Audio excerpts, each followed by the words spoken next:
Hey guys, welcome back to Just English Talk, the best English podcast, I think, on any of your local streaming platforms. How are you all doing? Living the dream. Doing great. You can see we've upgraded tech, just in case you're wondering why we're holding these really cool microphones. Very Guys, nice. No expense spared. We're talking today about the books that we've been reading. Yeah, we are, aren't we? And kind of what we've been enjoying recently, and hopefully give you some tips about the kind of things you might want to go away and read soon. So, Cheeky Rex. who would like to reveal what they're reading first? I'll jump in. Thank you, Louis. Why not? Yeah. I am about halfway through Fingersmith by Sarah Waters. Oh. Have you heard of it? No. Okay, so Tell us a bit about it. It's a Victoriana, which is always a risk, and I'm half reading it through audiobook and half on my Kindle, so I can do it on the go and not miss out. And the audiobook version, because it's a Victoriana and it's set in London, they've decided to cockneyfy it. Mm-hmm. And so it's all, "Ale pie, governor!"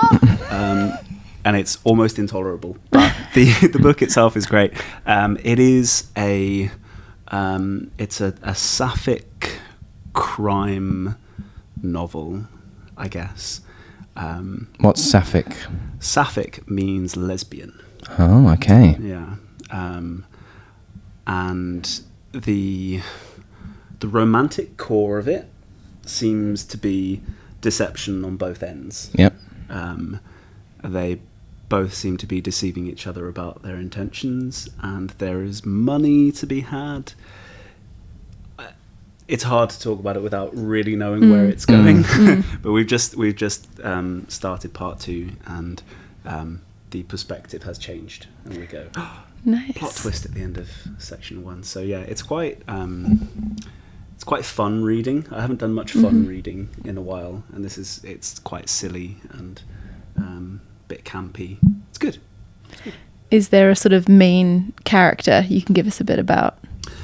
So the main character is called Sue, or Susan, or Suki, and she is an orphan who has been taken on by, I guess, a kind of makeshift family of criminals, very much kind of Artful Dodger-esque setup, and she has been recruited by a corrupt gentleman looking to exploit someone's fortune, and she is going to be used as the maid who gets in with this fair lady.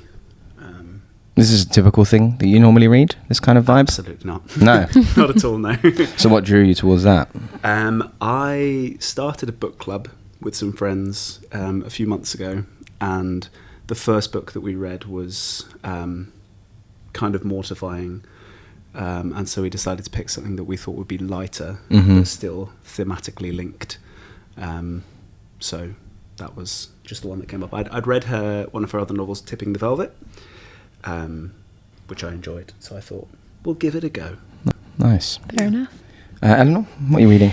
I am currently reading Mythos by Stephen Fry, and I'm sort of halfway into it. Any fans of Greek mythology, this is one for you, because it is Greek mythology, but it's also sort of written almost novelesque. And so there is plot and intrigue and character development, etc. But it's also really rooted in Stephen Fry's research into Greek mythology. So there's lots of sort of footnotes and explanations that otherwise you wouldn't necessarily get, either if you were reading a textbook about Greek mythology or just sort of a novel with Greek characters in it. So I'm really enjoying that.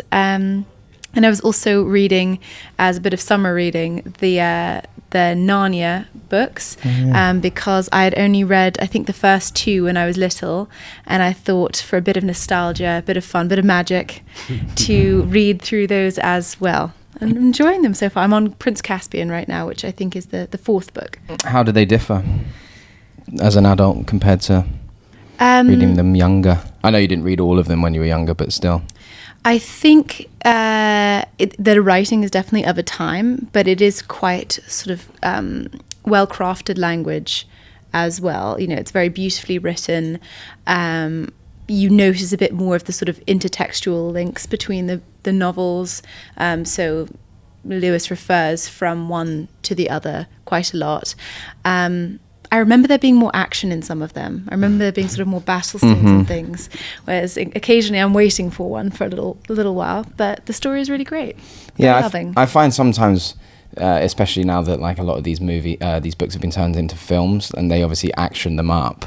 Right. I know there was that it wasn't the best adaptation of Lion, the Witch and the Wardrobe, but they kind of turned it into an action film, didn't they? And so I guess when you go back to the book, sometimes you're clouded by that expectation, like, yeah, when's the next big fight happening? But actually it's a lot more of a slow-paced one. Yeah, much more journeying than I remember previously. Nice. What am I reading? I'm reading Bob Dylan's Chronicles. Nice. We had a little joke off scene whether I'd bring it up, but it is what I'm reading, so I'm staying true to that. Now, anyone who knows me will know I'm a massive Dylan head. And the great thing about Chronicles is he wrote it himself. Now, how much of it is true? Because it's positioned as an autobiography.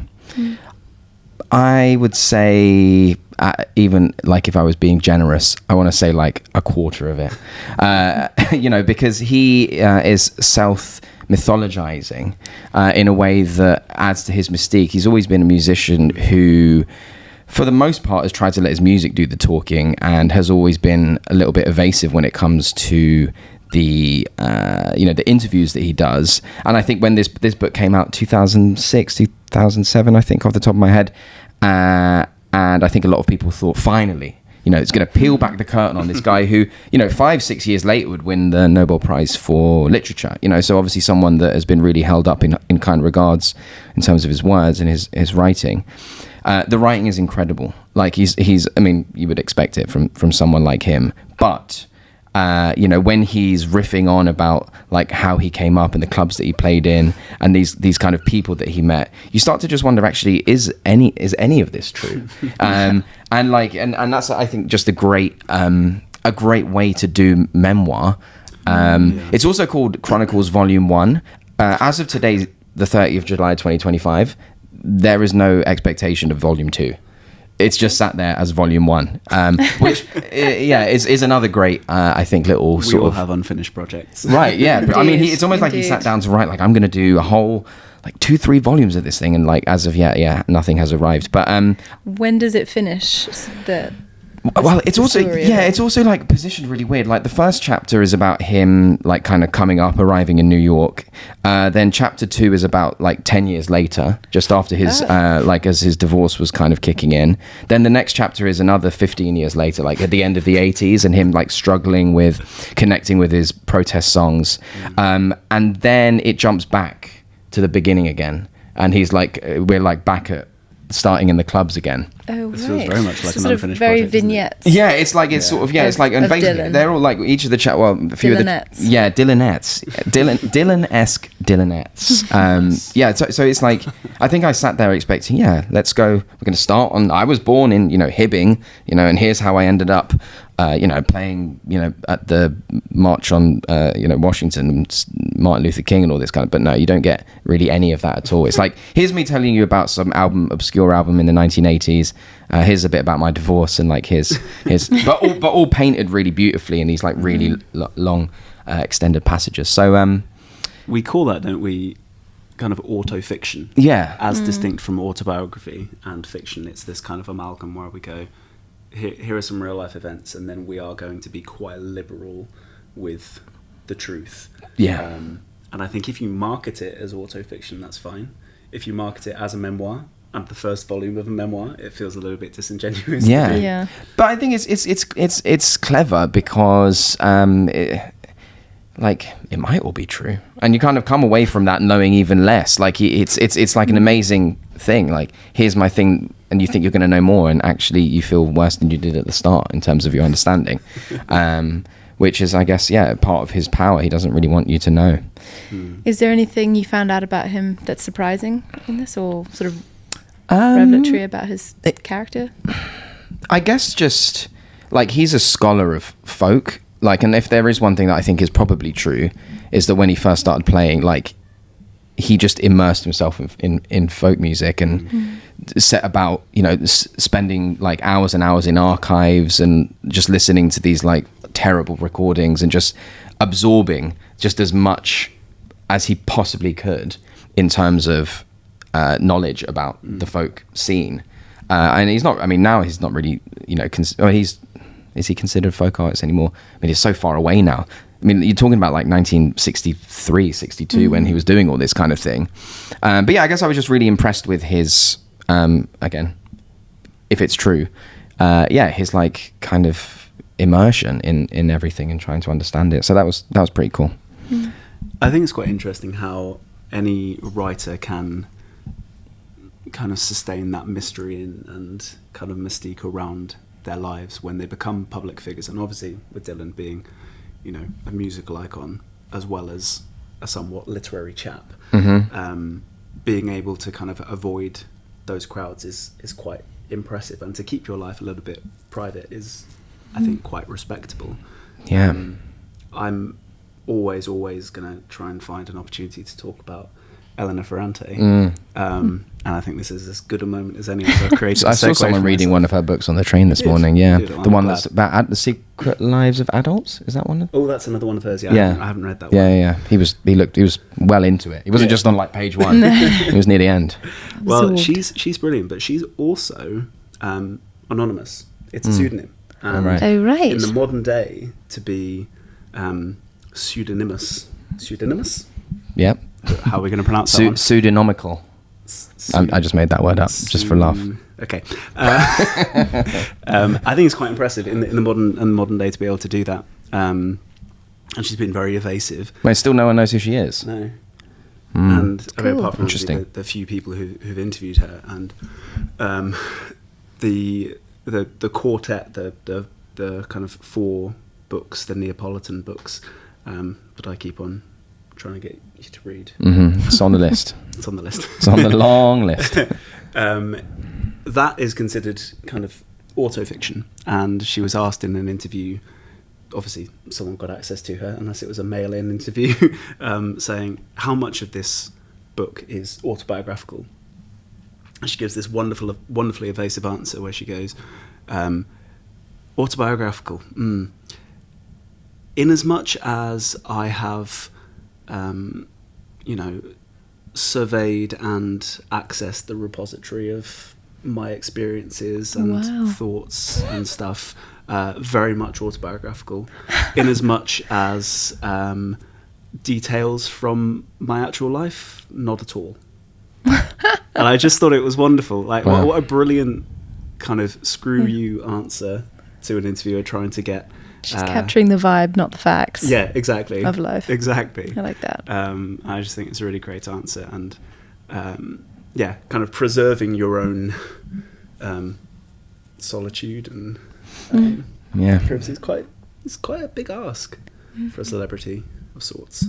Yeah, I mean, anonymity is it's nigh on impossible in this current day and age, let alone if you're sort of publishing for, by all accounts, like exceptional works of fiction, to somehow keep that still, out of the public eye is it's pretty marvelous, really. And when you compare it with, say, like late 18th and early 19th century authors writing under pseudonyms, then they were able to completely maintain this. So Frankenstein was published initially under a pseudonym. Obviously, there is George Eliot in entirety. What's her name? I don't even know her real name. Mary Ann Evans, I think. But George Eliot was a pseudonym because of gender. So people wouldn't read women and wouldn't kind of give it respect, and so. Whereas I assume Ferrante is anonymous because of just leave me alone. Yeah.